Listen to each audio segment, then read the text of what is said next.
Salut à tous et bienvenue dans cette nouvelle vidéo. Cette semaine, on s'intéresse à Frank Williams. Il nous a quittés en fin d'année dernière et du coup, je voulais faire une petite vidéo thématique pour retracer un petit peu tout ce qu'il a fait en F1 et puis évidemment l'héritage qu'il laisse aussi. Alors on voit évidemment tout ça dans cette petite vidéo, c'est parti.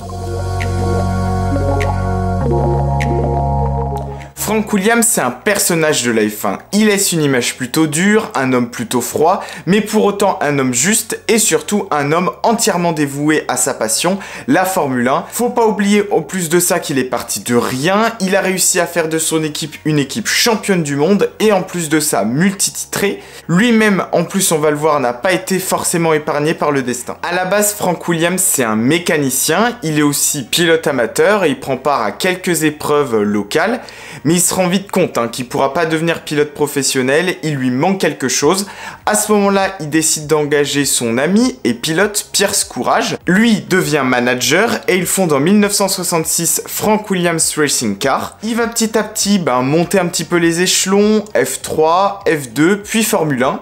Au départ, il ne construit pas lui-même ses voitures, puisqu'en fait, il rachète les modèles à d'autres équipes, comme notamment l'équipe Brabham. Et puis, on va le voir en Formule 1, ça va se déboucher assez vite. Dès la première année en 69, ça marche plutôt bien, puisque Courage va réussir à finir sur le podium à Monaco et aux États-Unis. L'année suivante, elle va rapidement calmer les ardeurs de l'équipe. En 70, De Tomaso, un industriel argentin, s'associe à Frank Williams, sauf que la voiture est mauvaise, et pire que ça, l'ami de Frank Williams, Pierce Courage, va trouver la mort lors du Grand Prix des Pays-Bas 70, et ça va toucher à jamais Frank, ce qui va avoir aussi une influence avec ses rapports, notamment avec ses pilotes, tout au long de sa carrière, on va le voir. Les années suivantes sont, elles, très moyennes, avec peu de points marqués, avec Henri Pescarolo à son volant. À compter de 73, Frank Williams va faire courir ses propres voitures, d'abord sous le nom Iso Marlboro, avant qu'elle prenne son propre nom à compter de l'année 75. Les premiers résultats vont venir avec Jacques Laffite qui va finir deuxième lors du Grand Prix d'Allemagne au Nürburgring. Sauf que malgré cette belle performance, les années suivantes sont quand même difficiles.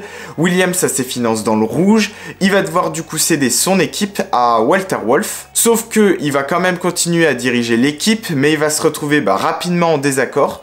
Donc il décide finalement de profiter de l'argent de la revente pour refonder sa propre équipe une nouvelle fois à compter de l'année 78. Après une saison de transition, c'est 1979 qui va vraiment bouleverser l'équipe. Ils réussissent à négocier le virage des Wing Cars et l'équipe devient désormais un top team.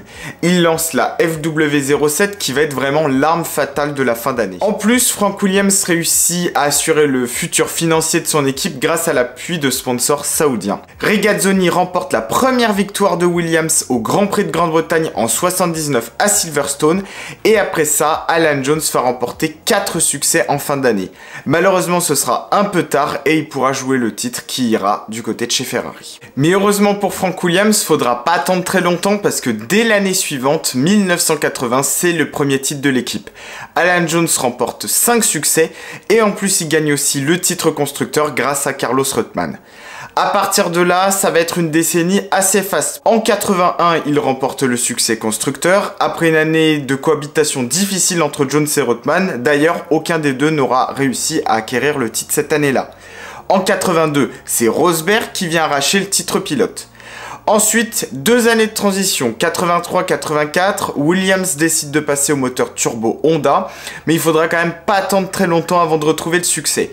En 84, Rosberg remporte déjà une course à Dallas au Grand Prix des États-Unis, et en 85, pas moins de 4 succès pour l'équipe, 2 pour Rosberg et 2 pour Mansell. Et l'année suivante, en 86, Williams retrouve déjà le titre grâce à Nigel Mansell et Nelson Piquet. Et en 87, c'est Piquet qui devient champion du monde. Mais dans le même temps, en interne, l'équipe va être touchée au plus profond puisque Frank Williams va connaître un accident de voiture en revenant d'essai au Castellet. Accident de voiture qui va le laisser tétraplégique. Donc à partir de ce moment-là, il va devoir se déplacer uniquement en fauteuil roulant. Il va faire plusieurs mois d'hôpital, mais faut pas oublier que Williams c'est aussi l'équipe de sa vie. Donc il va essayer de revenir le plus vite possible et il sera là dès le Grand Prix de Grande-Bretagne en 86. Il fait une apparition qualification à Brands Hatch. Malgré ces événements, la saison se passe plutôt bien, on l'a vu, puisqu'il remporte le titre constructeur cette année-là, Piquet le titre 87. Ensuite, Honda va décider de quitter l'équipe, puisqu'ils vont rejoindre l'équipe McLaren, aux côtés d'Alain Prost et d'Ayrton Senna. Après une année de transition en 88 où Williams s'est équipé du moteur Judd, elle réussit à s'associer à Renault qui revient en F1 à compter de l'année 89 après 3 ans d'absence en tant que motoriste. Et là ça y est, la grande épopée Renault commence, le succès arrive rapidement, Williams-Renault remporte déjà les premiers succès dès sa première année avec Thierry Boutsen qui remporte le Grand Prix du Canada et le Grand Prix d'Australie. L'année suivante en 90, un succès pour Boutsen, un succès pour Patrese, et puis c'est surtout à partir de 91 que tout va se jouer. Williams retrouve enfin le devant de la scène véritablement, Mansell revient dans l'équipe et elle va connaître beaucoup de succès cette saison-là, avec quand même aussi des problèmes de fiabilité, mais on sent, Williams a su aussi négocier ce virage du début des années 90, la voiture est très fine. Ils ont aussi une avance technologique puisqu'ils développent le système des suspensions actives. Ils ont aussi un contrôle de traction et un système de freinage très abouti. Donc tout ça va faire que la Williams va devenir une des voitures les plus technologiques et surtout des plus performantes. Ils ont résolu leur premier problème de fiabilité en 91 et la voiture va être vraiment l'arme fatale de l'année 92. Mansell va arracher pas moins de 10 succès en 16 Grands Prix. Il écrase le championnat. Il devient champion du monde pour la première fois. Et grâce aussi au soutien de Riccardo Patrese, l'équipe est aussi championne du monde pour l'année 92.